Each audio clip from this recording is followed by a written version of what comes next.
안녕하세요. 공학 박사입니다. 오늘은 9월 23일 월요일이고요. 현지 시각 기준 9월 20일 금요일 뉴욕 증시 해외 선물 시장 어떤 흐름이었는지 시황 정리 시작하겠습니다. 지난 금요일 뉴욕 증시에서 주요 지수는 장 초반에는 미중 무역 협상 진전 기대감으로 상승 흐름을 보였었는데요.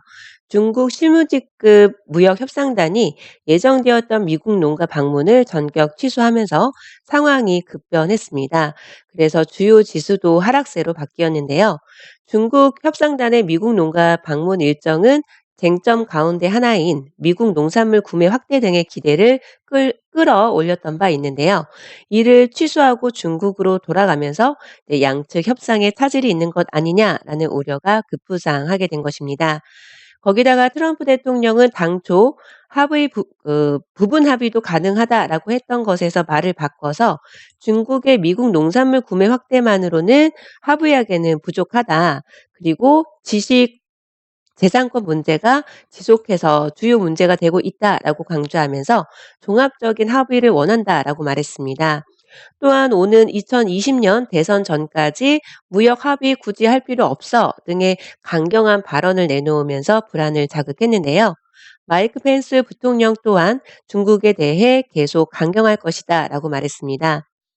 이번 실무 협상은 다음 달 초 워싱턴에서 열릴 고위급 무역 협상에서 좀 실질적인 진전을 이루기 위한 준비 과정이었던 만큼 미국과 중국의 무역 협상 진전 기대감이 크게 꺾인 상황으로 보여집니다. 지금 보시는 것은 주요 지수의 1년 데이터인데요. 2018년 12월 중하순경부터 이제 점차 상승세를 보이다가 지난 7월 말경 최고치를 경신한 이후로 최근까지 최고치 부근까지 다시 갔다가 결국에는 미끄러지는 흐름을 보이고 있습니다. 이 주요 3대 지수가 최고치를 다시 갱신할 수 있을 만한 모멘텀이 나오게 될지 사뭇 궁금해지더라고요. 다우지수는 0.59% 하락했고요. S&P 500 지수도 0.49% 하락, 기술주 중심의 나스닥 지수 0.80% 하락 마감했습니다. 한편 국제유가는 무역 협상 기대로 장 초반 상승세를 나타냈지만 중국 협상단의 농가 방문 취소 등의 우려가 그 취소로 인해서 이제 우려가 커지면서 상승폭을 반납했습니다. 미국의 이란에 대한 군사 행동 우려가 줄어든 점도 좀 유가 상승을 제한했는데요. 미국은 이란 중앙은행에 대한 제재 방침을 밝혔고 트럼프 대통령은 중앙은행까지 포함하는 이번 조치가 최대 수준의 제재다라는 점을 강조했습니다.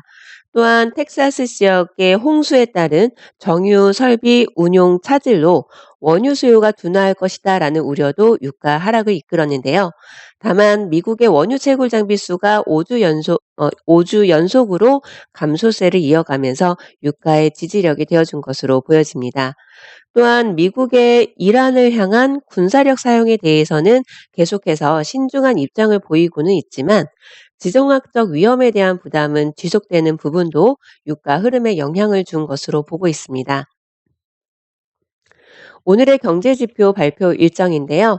지금 제가 영상을 남기는 시간 오후 4시를 향하고 있습니다. 이제 곧 유럽 증시가 개장을 하게 될 텐데요. 5시가 되면은 유로존의 제조업 PMI, 마켓종합 구매관리자 지수 등의 제조업과 관련된 지표가 발표 예정되어 있고요. 그리고 10시 45분에는 미국의 제조업 관련 제조업 PMI가 발표가 될 예정입니다. 이 제조업 지수가 PMI가 계속해서 둔화되는 움직임을 보였었기 때문에 오늘의 이 발표 결과는 시장의 예상치보다 상회하게 될지 아니면 하회하게 될지 그 내용이 좀 궁금해지더라고요. 이번 주 시장에서는 무엇에 관심을 좀 촉각을 곤두세우게 될지 4가지로 한번 정리를 해봤습니다. 우선 첫 번째로는 미중 무역 협상 관련한 소식이 될 수 있을 텐데요. 지난 금요일 장 초반까지는 진전 있는 기대감으로 분위기가 좋았었던 양국이 다시 불확실성이 재고조된 상황이지요. 미국은 중국산 제품 400여 개에 대해서 관세 면제 조치를 취했고, 그 이전에는 10월 1일 예정됐었던 관세 인상을 2주 연기로 하기로 했었는데요.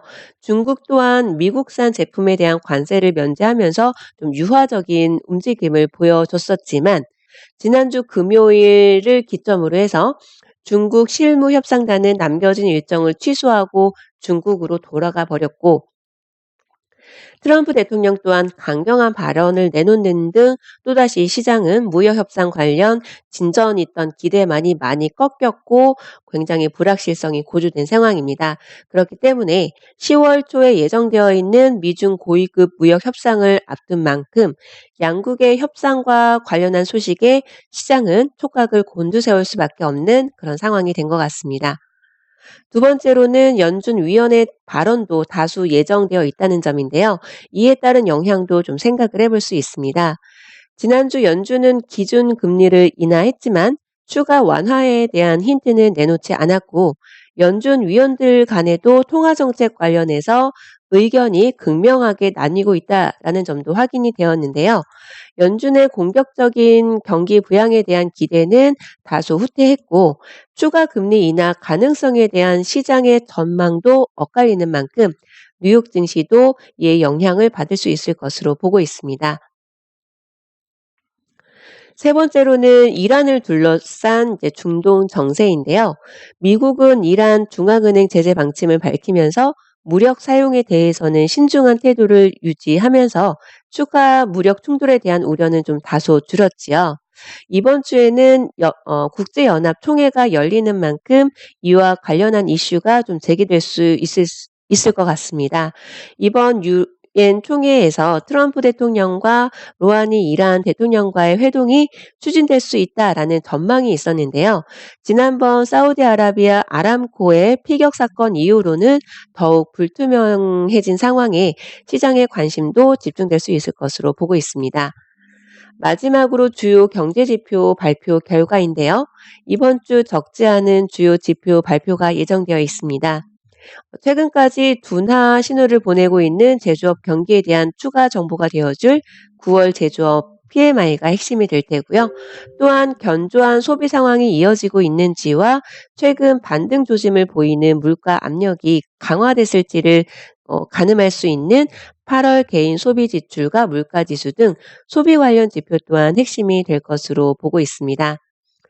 이번 한 주간 과연 최고치 부근에서 주춤거리고 있는 주요 3대 지수가 또다시 최고치를 갱신하게 될지, 아니면 레벨 부담과 모멘텀 부족 혹은 시장의 우려감이 증폭될 이슈로 미끄럼을 타게 될지 한번 지켜봐야 될 것 같고요.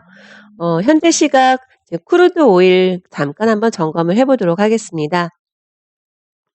시간봉 기준으로 60분봉 차트이죠. 지난주 금요일 날 큰 방향성 없이 급등 급락하는 흐름을 좀 보여주었던 것 같고요.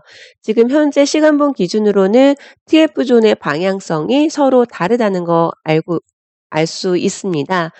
지난주 금요일 날 말씀드렸던 하락 추세 후에 지금 일정 부분 이제 박스권의 움직임을 보이고 있고, 특별한 어떤 방향을 알 수 없는 상황이기 때문에 3분봉 기준으로 TV 매수나 TV 매도 신호를 좀 활용하면 어떨까 하는 생각이 듭니다. 이제 유럽 증시가 개정이 되었기 때문에 크고 작은 추세가 나오게 된다면 이 TV 신호에 맞춰서 진입을 하게 된다면 좀 좋은 결과가 있지 않을까, 그런 생각을 하고 있습니다. 크루드 오일 현장의 박스권 횡보장에서 이제 어디로 방향을 보이게 될지, 앞으로 원칙 매매로 그 방향에 맞춰서 진입을 해서 수익 청산하실 수 있는 분들 많아지셨으면 좋겠습니다. 제가 공유드리는 글로벌 정치, 경제 등의 이슈들은 극히 일부분입니다. 분석하실 필요도 없고 분석할 만한 분량과 내용도 못 됩니다. 다만 지금 어떤 일이 일어나고 있는지에 대해서 상식선에서 재미삼아 참고하시라는 의미로 정리를 해드리고 있는데요.